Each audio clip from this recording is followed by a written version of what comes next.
See? Every great decision creates ripples. Like a huge boulder dropped in a lake. The ripples merge, rebound off the banks in unforeseeable ways.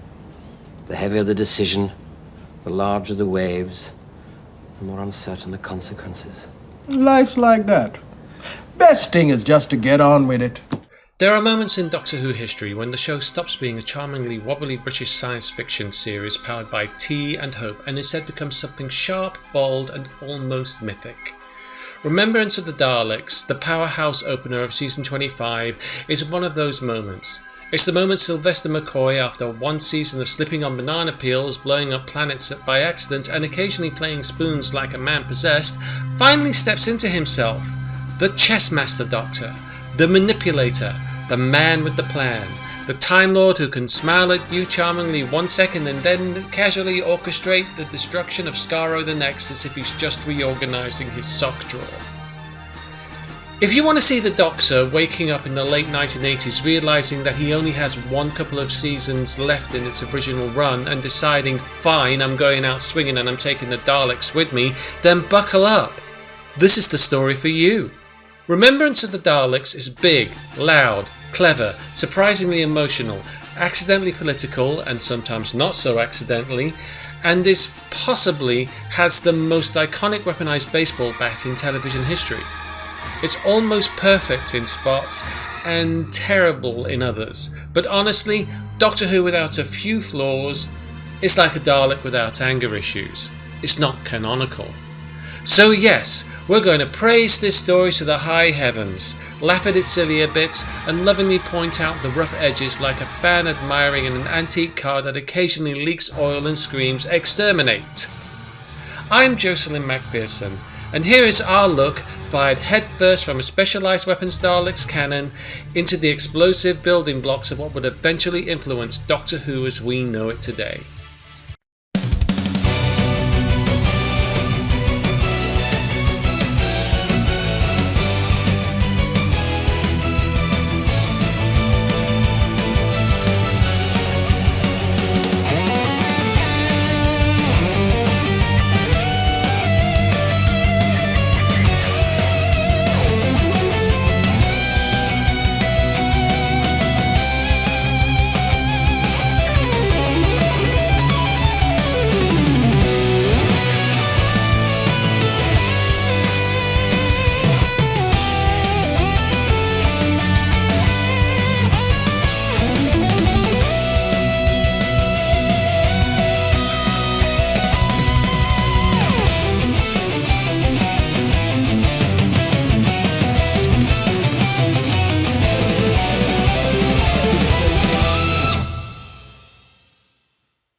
The story drops us straight into 1963, which looks exactly as you'd expect a BBC production to interpret 1963 in 1987.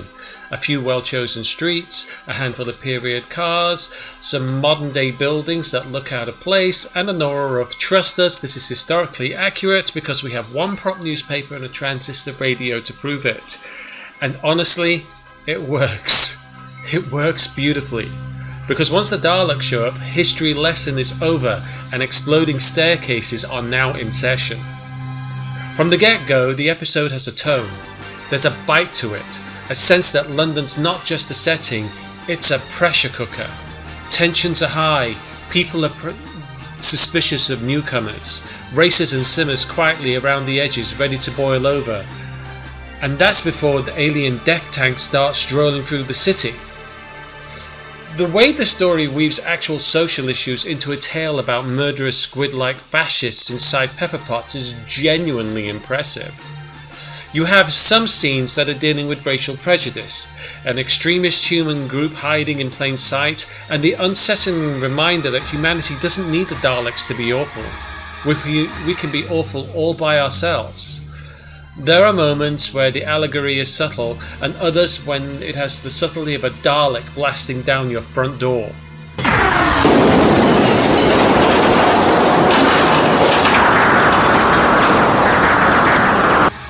But even then, it works. Because the story has something modern Doctor Who sometimes struggles with: confidence and an unapologetic willingness to be itself. And what it is is fabulous. If you only know the Seventh Doctor from his lighter first season, you might want to re-watch Remembrance of the Daleks and wonder whether someone slipped something into his tea between season 24 and 25. Gone is the pure clown energy.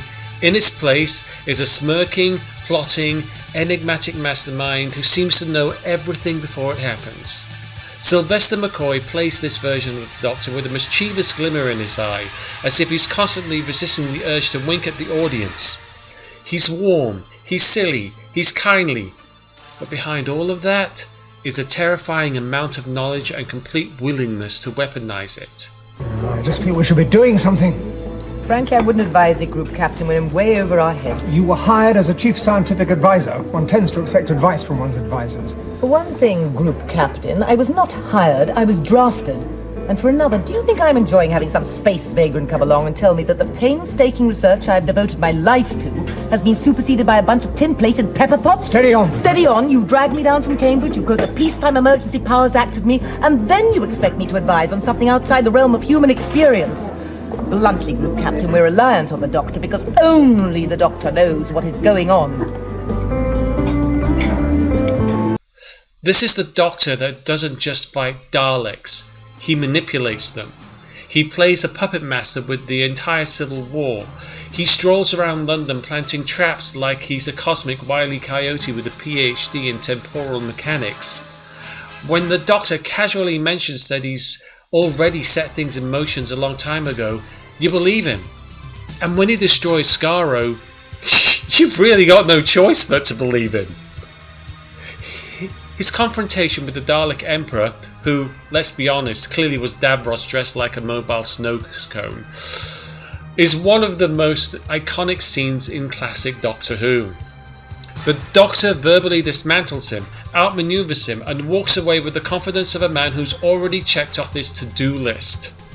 We shall become all powerful, crush the lesser races, conquer the galaxy, unimaginable power, unlimited rice pudding, etc., etc. Such anger me, Doctor. I can destroy you and this miserable, insignificant planet. Oh, wonderful, what power, what brilliance. You can wipe out the odd civilization, enslave the occasional culture, but you still won't detract from the basic fundamental truth of your own impotence. Careful, Doctor. McCoy is magnetic here. This is where he becomes the Doctor, but he also becomes the myth, the legend, the little cosmic schemer that could, and he does whilst wearing a question mark vest and carrying an umbrella shaped like a question mark, because fashion, now that's eternal. Are you willing to cooperate with me now? Do I have a choice? Well, you could go down there and make a gloriously futile gesture, yes. What do we do? A little bit of piracy. If the Doctor is the brain of the story, then Ace is the fists, the fire and the emotional core. Sophie Aldred bursts onto the screen like a grenade, with empathy. She's tough, she's clever, she's angry, she's brave, and she carries around enough high-grade explosives to get put on every airport watch list in existence. There are multiple standout moments in the serial, but nothing, and I mean nothing, comes across as close to the scene as to when she takes out a Dalek in the schoolway hall with a baseball bat. A bat! Not a laser gun, not a unit rifle, a bat that may or may not be enhanced by alien technology. But let's be honest, Ace would have sprung it with exactly the same energy either way. That moment is pure distilled companion power, a mission statement, and a promise that Ace is not here to scream and faint. She's here to fight, to grow, to challenge the Doctor, to burn things, to heal from her past, and to remind the audience that you can survive a broken childhood and still become a legend. Ace is the proto-modern companion, the DNA of Rose, Donna, Amy, Clara, Yaz, and Bill. They are all here, and she was the one who changed the game, and she did it with attitude and Nitro 9. Her camaraderie with the Doctor is the heartbeat of the story. They feel like partners, equals in sprint if not knowledge. McCoy and Aldred have the electric chemistry that every companion would die for. Every scene they share is such a small treasure. You know, a Dalek story is special when the most talked about moment isn't the explosives or the Emperor reveal, or even the Special Weapons Dalek rolling in like a final boss from the 1990s arcade shooter. No, it's the stairs! For decades, Daleks have been mocked relentlessly for their inability to climb stairs. They could conquer galaxies, but apparently not handle 2 steps in a garden. Then along comes Remembrance, and suddenly a Dalek is hovering up the staircase like it's just unlocked a new ability in a video game. It's a moment that still gives fans chills to this day. The music swells, the lightning shifts, and you realise that there's no corridor, no school, no cosy British home that is safe anymore. The Daleks in this story are aggressive, frightening, and shockingly interesting. The civil war between the Imperial and Renegade Daleks is a brilliant twist, full of political and ideological subtext. The Daleks are turning on each other because each side believes that the other is not pure enough. That alone says more about their race than half the stories even bothered to show in the past. And then there's the Special Weapons Dalek, the tank, the nightmare, the single scariest piece of mobile artillery ever to emerge on the BBC prop department. It doesn't speak, it doesn't negotiate, it doesn't posture, it annihilates. And it does so with the energy of a pissed off toaster strapped to a war cannon. The Daleks are dangerous again, genuinely dangerous, and the story remains one of the best uses of them ever put on screen. The entire narrative revolves around the Hand of Omega, a mysterious piece of Gallifreyan technology that more or less helped the Time Lords invent black hole engineering, which means it's basically a cosmic instant pot that can destroy planets.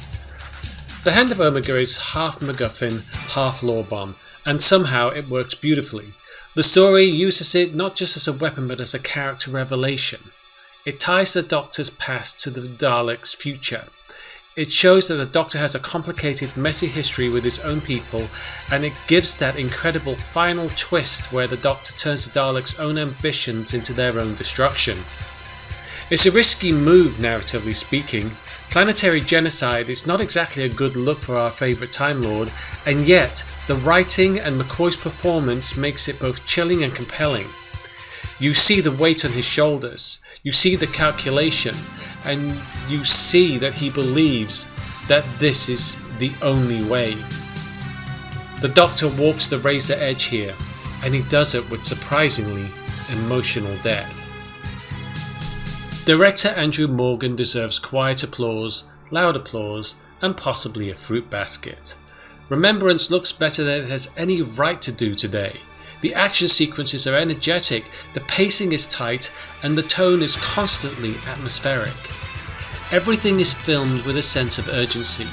Soldiers race through the streets, Daleks glide through abandoned buildings, explosions pepper the landscape like the BBC briefly forgot that budgets existed. Classic Doctor Who is built from duct tape, bubble wrap, and raw narrative audacity. As long as the story is great, the wobbly bits just feel like texture. And here, the story is phenomenal. No piece of Doctor Who, no matter how iconic, escapes without a few bruises. Some of the special effects look like they escape from a Commodore 64 cutscene. The destruction of Skaro is both epic and endearingly low res. A few side characters could have used a bit more screen time or deeper exploration, especially given how heavy the story leans into themes of prejudice. There are also a couple of abrupt edits that feel like someone at the BBC said, "Right, we're out of time, cut to the next scene, roll credits, nobody blink." The pacing is actually good overall, but occasionally it sprints when it should jog, or jogs when it should sprint. However, these minor issues never truly hindered the story. There are little more than charming imperfections in an otherwise excellent serial. The ending of Remembrance is haunting in its quietness. After all of the explosions, all the Dalek infighting, all the chaos, The final scene is just the Doctor and Ace walking away from a funeral, with guilt, consequences, and the knowledge of the capacity humans have to be cruel without alien assistance. It's almost melancholy, almost an apology. It perfectly captures the Seventh Doctor's complexity. He's a hero, yes, but he is a hero who sometimes walks through fire carrying decisions he never wants Ace to make. This ending cements the story of one of the Doctor's most thoughtful, layered, and intelligent Dalek adventures. Here's the thing. Modern Doctor Who would not exist without Remembrance of the Daleks. This story set the blueprint for the 2005 revival. It brought in season-long arcs, mythic hints about the Doctor's past, companions with emotional depth, political subtext, and sharper writing. Ace walked so Rose, Martha, Donna, and Yaz could run. McCoy schemed so Tennant, Smith, and Capaldi could brood, smirk, and blow up planets with much shinier effects. Every time the modern series does a dramatic Dalek reveal, uses a companion's trauma as emotional grounding, or hints at the Doctor's mysterious origins, it's echoing Remembrance. The serial wasn't just ahead of its time, it rebooted the franchise 17 years early. And it still holds up. The action is punchy, the themes are relevant, the characters shine, the Doctor and Ace grow with charisma, and the Daleks are the most interesting they've been in decades. Remembrance of the Daleks is many things: stylish, politically aware, thematically rich, occasionally silly, surprisingly dark, emotionally grounded, brilliant acted, and packed with enough explosions to make Michael Bay briefly look up from his script and nod approvingly. It's a story where Doctor Who steps out of its comfort zone and becomes something bigger, stranger, braver, and a little more mythic. It is a story that lets Ace shine with a baseball bat. It is a story that lets the Seventh Doctor outmaneuver everyone, including the audience. It is a story where the Daleks remember how to be legitimately terrifying. A story that embraces its flaws because its strengths are too good to ignore. Remembrance of the Daleks is a triumph, a landmark, a chaotic, clever love letter for everything Doctor Who can be at its very best. And for me, it's simply a great episode. It's a yes please, give me more of this energy forever piece. And it is also a true classic.